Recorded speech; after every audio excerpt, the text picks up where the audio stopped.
Hi, I'm Diane Dayton. We're at the 20th Annual VF Outlet Berks Jazz Fest in Reading, Pennsylvania. We're sitting down with trumpeter Cindy Bradley. Thanks so much for taking some time with us, Cindy. Oh, my pleasure. Now, you've been playing trumpet for how many years? Oh, wow. Well, since I was 9. I started in 4th grade. But there's a funny story with this. How did you end up with the trumpet? Well, it is funny. In 4th grade, just in your typical elementary band program, they gave us the option to pick an instrument. And we had permission slips to take home to our parents. And I actually left my permission slip at school, so I forgot to bring it home. And when the teacher was collecting all the slips, I didn't have one. And she actually took the time to find me because she knew I played the piano. I took piano lessons. And she said, "Why don't you want to play a band instrument?" And I said, "Oh, I just forgot the slip."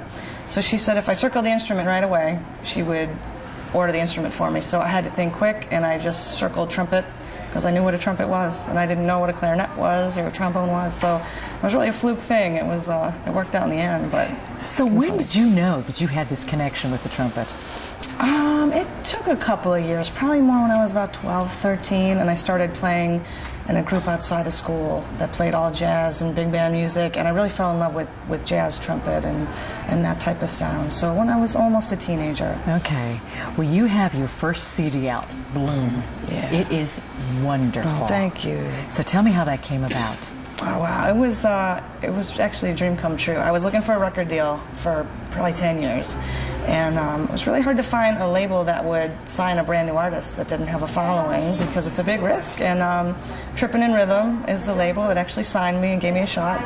And they hooked me up with Michael Broning to produce it, who's a Grammy Award-winning producer. He did George Benson's CDs and Marion stuff. And so they just got me the best possible team, the greatest musicians, and you know, that Bloom came out of it, so it's great. It all came together, didn't it? It all came together, and that's really what we called it Bloom, because it really gave me a chance to just develop as an artist. Yeah, and I think we're going to see so much more of you. I really thank do. you. The CD is just wonderful. Thanks. You love performing, and boy, tonight you're going to be playing with Brian Bromberg. Right. Tell me about this. Oh, it's super exciting. He's got so many people playing in the band, Michael Linton and Marion Meadows and Jeff Lorber and Chuck Loeb and all these just amazing musicians. We're all playing together and just had our sound check and it's sounding great, so it's going to be exciting. I can't wait to check it out. Now you do some touring too. You just came back from a trip to Dubai, right, for the Jazz Festival. Right. Yeah, that was something. They had that was through Trippin' in Rhythm. Also, they had all the artists on their roster play at the Dubai Jazz Festival, and yeah, it's probably the farthest I've gone to perform before, and it was a great festival. Really, really cool experience. Yeah, it was good being there in that environment too, wasn't it? Mm-hmm. Yeah. I was afraid. I was afraid to go that far away, but it was really cool. Out. Yeah. Now, by day, you also are a teacher. Mm-hmm. And what do you teach? Yep, elementary school band. So 4th and 5th graders, like when I signed up, came around full circle. So it really did, didn't it? Yeah, it really did. The trumpet is a very physical instrument. Yeah. So there's a lot involved with playing this. Right. Tell me more. What is that like?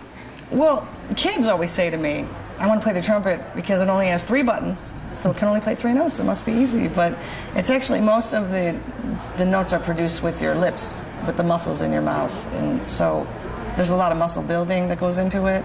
It's one of the instruments that you have to play every single day in order to maintain it and to be able to play and reach certain high notes. And it's just a lot of maintenance. And then if you push it too hard, you can injure yourself. It's almost like people have called it being a small muscle athlete or something like that. But it's one of the most physical of all the instruments, so it's a tough one.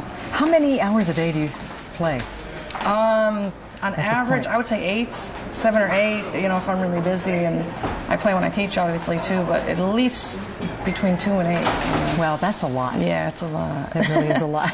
So when you're not playing and you're not performing in some way, shape, or form, or teaching, what do you like to do, Cindy? I love to ski. Yeah. I like outdoor things like that. I'm an animal lover. I have this dog that I'm in love with. Like anyone on my Facebook sees me with my dog, and you know, just normal things. You know, hang out with my friends, but you know, music takes up most of my life, the majority of it. Yeah. Well, if we look in the crystal ball, what do you see your future? What do you want your future to be? Oh, what I like it to be? Just further development of what I'm doing now. I mean, everything that's happened in the last year has been a big change in my life. So just, you know, more festivals, more playing, more recording. We're going to start a second album soon, so I hope there's more growth and just a lot more of everything that I've gotten a little taste of now.